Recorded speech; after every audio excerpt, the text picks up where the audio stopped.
अस्सलाम वालेकुम and welcome to current tutorials. अच्छा, आज हम सिंक्रोनस मोटर को डिटेल से डिस्कस करेंगे, तो स्टार्ट करते हैं। इंट्रोडक्शन देते हैं सिंक्रोनस मोटर का। देखें, सिंक्रोनस मोटर जो होती है वो रोटेटिंग मैग्नेटिक फील्ड के ऊपर काम करती है। जब मैग्नेटिक फील्ड, इसमें स्टेटर जो होता है वो बिल्कुल हमारा इंडक्शन मोटर की तरह ही होता है। फील्ड के ऊपर हम क्या करते हैं, या तो परमानेंट मैग्नेट लगा देते हैं और या इलेक्ट्रोमैग्नेटिक लगा देते हैं ताकि सिंक्रोनस स्पीड हासिल हो जाए। जब दोनों के ऊपर वाइंडिंग बनी होती है तो दोनों के ऊपर वाइंडिंग इंटरेक्शन, दोनों के ऊपर वाइंडिंग पहले बने होने की वजह से इनसे डायरेक्ट इंटरेक्शन शुरू हो जाती है और हमें कहीं पे ईएमएफ पैदा नहीं करनी पड़ती और इंडक्शन वाले असूल नहीं आ जाता बीच में। तो ये क्या होता है, सिंक्रोनस स्पीड पे काम करते हैं, मतलब कांस्टेंट फुल स्पीड के ऊपर काम करती है। स्टेटर इसका क्या होता है, देखिए स्टेटर की बनावट के लिए कुछ चीजों का ख्याल रखा जाता है। जैसे स्टेटर को लैमिनेटेड कोर बनाया जाता है, ठीक है, ताकि इसमें एडी करंट लॉसेस कम से कम हो। ठीक है, इसका मटेरियल का ख्याल रखा जाता है ताकि हिस्टैरिसीस लॉसेस कम हो। तो नॉर्मली स्टील के मटेरियल का इस्तेमाल किया जाता है। इसी तरह रूटर के केस में, रूटर में हमारा डैम्पिंग बाइंडिंग इस्तेमाल होती है ताकि हम क्या करें, हंटिंग के इफेक्ट को न्यूट्रलाइज कर सकें। डिफरेंट टाइप्स ऑफ रूटर है। देखिए, साइलेंट पोल है, नॉन साइलेंट पोल है। ये देखें शक्ल में दिखाए गए हैं, ये वाले नॉन साइलेंट पोल हैं गोल वाले, और ये साइलेंट पोल है। इसी लिहाज से मोटर की टाइप्स भी होती हैं कि साइलेंट पोल या नॉन साइलेंट पोल वाले ना। इसकी स्पीड चेक करते हैं, इलेक्ट्रिकल और मैकेनिकल स्पीड में क्या फर्क होता है। देखिए, अगर एक पोल पेयर है तो सिंपली कोई फर्क नहीं पड़ता, जितनी इलेक्ट्रिकल स्पीड है वही मैकेनिकल स्पीड है। देखिए, अगर दो पोल पेयर है तो एक पोल के अंदर दो दफा फ्लक्स कट होगा। तो दो दफा फ्लक्स कट होगा तो एक पोल की फ्रीक्वेंसी, एक दफा मैकेनिकली घूमेगा तो फ्रीक्वेंसी क्या हो जाएगी, 2 साइकिल्स पर सेकंड, क्योंकि एक दफा एक पोल ने काटा, दूसरी दफा दूसरे पोल ने काटा। इसी तरह 3 पोल पर होंगे तो फ्रीक्वेंसी क्या हो जाएगी, 3 साइकिल्स पर सेकंड, जबकि मैकेनिकली एक दफा घूमेगा। ठीक है, तो हम कहते हैं इलेक्ट्रिकल जो एंगल होता है वो पी टाइप थीटा मैकेनिकल होता है। यानी कि मैकेनिकली अगर एक टाइम घूमे, एक पोल पेयर हो, तो उसी लिहाज से पी का मतलब पोल पेयर है। एक पोल नहीं, पोल पेयर, यानी कि दो पोलों का सेट, नॉर्थ और साउथ दोनों मिला के। ठीक है, अगर दो पोल पेयर हो तो मैकेनिकली अगर एक दफा घूमेगी तो इलेक्ट्रिकली 2 साइकिल्स पर सेकंड होंगे।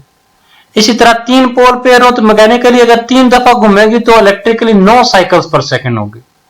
तो यहां से हम यूं भी कह सकते हैं एन सिंक्रोनस जो होती है Fs डिवाइडेड बाय P होती है। P number of pole pairs, F क्या है frequency in cycles per second. Characteristics देखते हैं कुछ सिंक्रोनस मोटर के। देखिए, सिंक्रोनस मोटर की एक बड़ी बुरी चीज यह है कि या तो ये सिंक्रोनस स्पीड पे चलती है या बिल्कुल नहीं चलती, क्योंकि इसके अंदर स्टार्टिंग टार्क नहीं होता। ठीक है, तो इसको सेल्फ स्टार्ट नहीं होता, तो इसको सेल्फ स्टार्ट बनाया जाता है किसी न किसी तरह। एक्सिलरी वाइंडिंग लगा लें या फिर डैम्पर वाइंडिंग लगा लें, डीसी सप्लाई दे दें, प्राइम मूवर लगा लें। दूसरा, इसके अंदर इसका फायदा यह है कि ये मुख्तलिफ पावर फैक्टर्स के ऊपर काम कर सकती है, लीडिंग, लैगिंग या यूनिटी के ऊपर। स्टार्टिंग टार्क क्या होते हैं, देखें जैसी मोटर को हम चलाते हैं, एसी सप्लाई देती है इसके स्टेटर के ऊपर, तो जब वो इंटरेक्ट करता है रूटर के साथ तो वो मोटर एकदम खुद स्टार्ट नहीं होती। जब खुद स्टार्ट नहीं होती तो उसका स्टार्टिंग टार्क 0 होता है। ठीक है, जब इसका स्टार्टिंग टार्क 0 होता है तो मोटर नहीं चलती। इस काम को हम सही करने के लिए हम नॉर्मली स्केरल केज उसका रूटर बनाते हैं। वो क्या करता है, एज ए इंडक्शन स्टार्ट लेता है। जब इंडक्शन स्टार्ट लेता है तो मोटर चलना शुरू हो जाती है, तो फिर इसका पार्ट खत्म हो जाता है वो इंडक्शन वाला, फिर सिंक्रोनस स्पीड पे ही चलता रहता है। अच्छा, इसके स्टार्टिंग के लिए हम क्या करते हैं, इंडक्शन स्टार्ट दे देते हैं या डीसी सप्लाई दे देते हैं। दूसरा, या डैम्पर वाइंडिंग लगा लेते हैं या प्राइम मूवर लगा लेते हैं। ठीक है, अब एक और चीज, सेफ्टी का ख्याल रखने के लिए हम नॉर्मली क्या करते हैं, कम सप्लाई या कम फ्रीक्वेंसी देते हैं। डिफरेंट टाइप्स होते हैं टार्क्स की, वो देखते हैं। अब देखें, स्टार्टिंग टार्क वो होता है जब जैसे मोटर को फुल वोल्टेज दिया जाए ना, वो वाला जो टार्क को होता है वो उसका स्टार्टिंग टार्क होता है। ठीक है, रनिंग टार्क वो होता है जब मोटर नॉर्मल कंडीशन के ऊपर चलना शुरू हो जाती है तो वो वाला।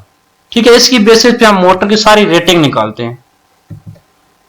पुल इन टार्क का मतलब होता है सबसे पहली दफा जब सिंक्रोनस स्पीड को टच करती है ना, यानी कि नॉर्मली देखे ना हमने रेंज रखी होती है कि 2% या 4% या 5%, एक डेविएशन होती है कि देखें अगर हमारे सिंक्रोनस एग्जैक्ट स्पीड 500 है तो हम कहते हैं जब 498 तक पर 498 से लेकर 502 तक वो क्या है सिंक्रोनस स्पीड ही है, तो हम जब 5% की वेरिएशन दे देते हैं। तो पहली दफा जब 498 पर पहुंचती है तो वो वाला पुल इन टार्क होता है। ठीक है, pull out torque maximum torque जो आप हासिल कर सकते हैं सिंक्रोनिज्म को घुमाए बगैर, ठीक है, वो वाला max torque pull out torque होता है। उसके बाद क्या होती है, मोटर बंद हो जाती है या रुक जाती है। कंपेयर करते हैं विद इंडक्शन मोटर के साथ। देखिए सिंक्रोनस मोटर जो होती है पावर फैक्टर करेक्शन के लिए इस्तेमाल की जाती है, ये यूनिटी पावर फैक्टर के ऊपर ज्यादा अच्छा काम करती है synchronous motor as compare to induction motor के। ठीक है, इसके अंदर सिंक्रोनस के ऊपर हमारा क्या होता है, लैगिंग पावर फैक्टर के ऊपर भी ऑपरेट करती है, लीडिंग के ऊपर भी करती है, यूनिटी के ऊपर भी करती है, तो तीनों के ऊपर ऑपरेट करती है। इसके अलावा देखें सिंक्रोनस मोटर में रोटर और स्टेटर को अलग-अलग मैग्नेटाइज किया जाता है, तो आप क्या करते हैं, एयर गैप थोड़ा ज्यादा रख सकते हैं दोनों के बीच में। ठीक है, अगर एक कांस्टेंट एक ही रेटिंग है तो उसके लिए आपको सिंक्रोनस मोटर निस्बतन जो है सस्ती मिलेगी as compare to induction motor. ठीक है, may be costly same horse power, sorry कम यानी सस्ती मिलेगी, कम स्पीड कम प्राइस पे मिल जाएगी। ठीक है, सिंक्रोनस मोटर जो है कांस्टेंट स्पीड के ऊपर चलती है, फुल लोड के ऊपर भी ना, नो लोड और फुल लोड के ऊपर सिंक्रोनस में हमें कांस्टेंट स्पीड हासिल होती है जो कि इंडक्शन में नहीं हासिल होती। तो ये एडवांटेज होते हैं सिंक्रोनस मोटर के इंडक्शन मोटर के ऊपर। अच्छा, इंडक्शन मोटर के जो फायदे होते हैं और सिंक्रोनस के भी नहीं होते वो चेक करते हैं। ठीक है, अब देखें इंडक्शन मोटर में एक्साइटेशन नहीं चाहिए होती है, सिंक्रोनस मोटर में एक्साइटेशन चाहिए होती है। पहला मसला तो ये हो गया। दूसरा, इंडक्शन मोटर में हंटिंग नहीं होती, सिंक्रोनस में हंटिंग होती है। ठीक है, आप वेरिएबल स्पीड के लिए इंडक्शन मोटर को इस्तेमाल कर सकते हैं लेकिन सिंक्रोनस कांस्टेंट स्पीड पे चलती है। ठीक है, और दूसरा इसका स्टार्टिंग टार्क जो है सिंक्रोनस का 0 होता है बट इंडक्शन का अच्छा वाला स्टार्टिंग टार्क होता है। ठीक है, अब सिंक्रोनस मोटर जो है वो जब ओवरलोड हो जाए तो स्टॉप हो जाती है, जबकि इंडक्शन काफी हद तक उसमें कंपनसेशन होती है। तो ये सारे फायदे होते हैं इंडक्शन मोटर के सिंक्रोनस मोटर के ऊपर। इसकी पावर स्टेजेस चेक करते हैं। अब देखें जब आप सप्लाई पावर देते हैं तो कुछ आर्मेचर के अंदर लॉसेस होते हैं, अगर वो लॉसेस माइनस कर दे तो मैकेनिकल पावर डेवलप हो जाती है। ठीक है, मैकेनिकल पावर में से आप आयरन फ्रैक्शन लॉसेस या एक्साइटेशन लॉसेस माइनस कर दें तो आउटपुट पावर आ जाती है। ये यहाँ पे लिखा हुआ, इलेक्ट्रिकल पावर में कॉपर लॉसेस माइनस कर दे तो मैकेनिकल पावर आ जाएगी, उसमें से आयरन फ्रैक्शन लॉसेस माइनस कर दिए तो हमारे पास रोटर के ऊपर पावर आ जाएगी। एक्साइटेशन डिफरेंट टाइप्स देखते हैं सिंक्रोनस मोटर के अंदर। देखें नॉर्मल एक्साइटेशन होती है जब ई बी और वी बराबर हो, बैक ईएमएफ और सप्लाई वोल्टेज बराबर हो। ठीक है, अगर बैक ईएमएफ से सप्लाई वोल्टेज, ठीक है, अगर E B is less than V तो वो क्या होती है, अंडर एक्साइटेशन होती है। अगर ई बी जो है वो ग्रेटर देन वी हो तो वो ओवर एक्साइटेशन होती है। सही है। अब देखिए अगर आई लैग कर रहा है वी से, यानी कि लैगिंग पावर फैक्टर है, और फील्ड की जो सप्लाई है ई एफ जो है वो ग्रेटर देन वी है, ई एफ की ये वाली वैल्यू जब वी से बड़ी है तो वो ओवर एक्साइटेशन हो जाएगी। ओवर एक्साइटेशन है और ये ऑपरेशन कौन सा, जनरेटर का है, क्योंकि ये वाला क्या है जी, ई एफ की वैल्यू ज्यादा है। इस तरह लैगिंग पावर फैक्टर में जब ई एफ की वैल्यू वी से कम है तो वो अंडर एक्साइटेशन हो जाएगी, वो मोटर का ऑपरेशन होगा। ठीक है, अब लीडिंग पावर फैक्टर में देखते हैं जब पावर फैक्टर लीड कर रहा होता है तो ई एफ की वैल्यू जब इस सप्लाई से कम हो तो वो अंडर एक्साइटेशन में जनरेटर होता है। ठीक है, इसी तरह जब लैगिंग पावर फैक्टर में जब लीडिंग पावर फैक्टर में जब करंट लीड कर रही है तो ई एफ की वैल्यू ग्रेटर देन वी होगा तो वो ओवर एक्साइटेशन, लेकिन वो एज ए मोटर एक्शन में होगा। ठीक है, एक केस में जब करंट लैग कर रही है तो E F greater than V है, ओवर एक्साइटेशन है, लेकिन जनरेटर ऑपरेशन है। जब करंट लीड कर रही है तो वो ओवर एक्साइटेशन का मोटर ऑपरेशन है, ठीक है। अगर आप एक याद रख लेंगे तो दूसरा ऑटोमेटिकली दूसरी साइड पे चला जाएगा। अब करंट लीड कर रही है, अब लैगिंग के केस में ये अंडर एक्साइटेशन में मोटर है, तो ये अंडर एक्साइट लीडिंग के केस में अंडर एक्साइटेशन में क्या हो जाएगा, जनरेटर हो जाएगा। एंगल की बात करें, जब जनरेटर के केस में एंगल पॉजिटिव हो तो उसका मतलब क्या है, ईएफ लीड कर रहा है। एंगल नेगेटिव होगा मोटर के केस में तो उसका मतलब क्या है, ईएफ लैग कर रहा है, ठीक है। ये डिफरेंट किस्म की एक्साइटेशन है और इस एक्साइटेशन की बेस पे मोटर और जनरेटर के ऑपरेशन है। इक्विवेलेंट सर्किट देखते हैं इसका। देखें, जब सप्लाई वोल्टेज है, उसके साथ आर्मेचर रेजिस्टेंस है, उसकी कुछ रिएक्टेंस है और साथ में फील्ड वाइंडिंग है और आगे क्या लगा और डीसी सोर्स लगा, तो हमारे टोटल वोल्टेज क्या है, कुछ बैक ईएमएफ में जाया हो रहे हैं, कुछ आर्मेचर की रेजिस्टेंस के अंदर जाया हो रहे हैं, कुछ रिएक्टेंस के अंदर जाया हो रहे हैं, तो ये टोटल वोल्टेज बने। टोटल वोल्टेज कुछ बैक में जाया हो रहा है, बैक ईएमएफ में जाया हो रहे हैं, और कुछ आर्मेचर के ड्रॉप के अंदर जाया हो रहे हैं। और देखें, ये बैक ईएमएफ तो सीधा सीधा ई बी लिखा, ये आई आर जो है ना, आई आर, ये इस करंट की डायरेक्शन के लिहाज से, इस करंट की डायरेक्शन के लिहाज से एक स्केलर मल्टीप्लिकेशन हो। आप रेजिस्टर और इंडक्टर के बीच में 90 डिग्री का फर्क होता है, इसको यहां से यूं जा रहा है तो इससे 90 डिग्री के फर्क से इस तरफ इसको ड्रॉ कर, ठीक है। जब इस तरह ड्रॉ कर दिया, इसको इसको और इसको तीनों को हेड टू टेल रूल से जमा किया, तो ये वाले हमारे क्या हो गए, टोटल वोल्टेज आ गए, ठीक है। ये टोटल वोल्टेज आ गए। अब टोटल वोल्टेज की जब बात करते हैं तो हमारे कहते हैं कि जी आर्मेचर की रेजिस्टेंस बहुत थोड़ी होती है, तो हम इसको क्या करते हैं, इग्नोर भी कर सकते हैं। जब हम इसको इग्नोर करते हैं, जब इसको इग्नोर करते हैं तो हमारा अप्रॉक्सीमेट इक्विवेलेंट सर्किट बनता है। जब इसको इग्नोर करते हैं तो जो अप्रॉक्सीमेट इक्विवेलेंट बनता है तकरीबन इस तरह से बनता है।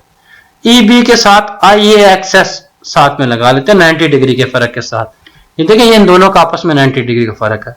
अब इसको और इसको वेक्टर सम करेंगे तो हमें क्या मिलेगा, टोटल वोल्टेज मिलेगी, ठीक है। अब अल्फा क्या चीज है, अल्फा जो वोल्टेज एंगल है, वोल्टेज एंगल है ई बी और वी के बीच में, ठीक है। इसको हम लोड एंगल भी कहते हैं, पावर एंगल भी कहते हैं। टॉर्क डेवलप और पावर डेवलप देखते हैं कैसे होता है।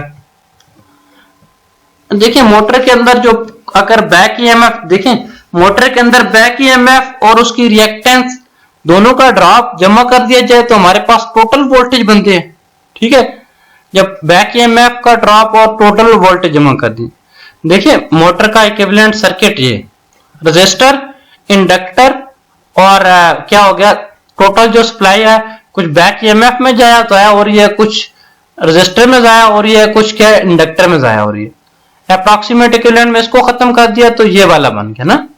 जब ये वाला बन गया तो इसको हमने फिर नीचे ड्रा किया हुआ है, ये आ गया, ठीक है।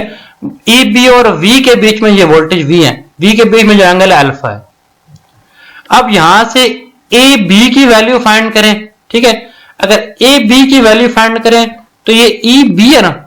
अब देखें, ये वाला यहां पे जो इधर हम मुद गिनाए, यहां पे सीधा सीधा खड़ा करें तो वो ए बी के इक्वल ही होगा, तो वो ए बी के इक्वल होगा।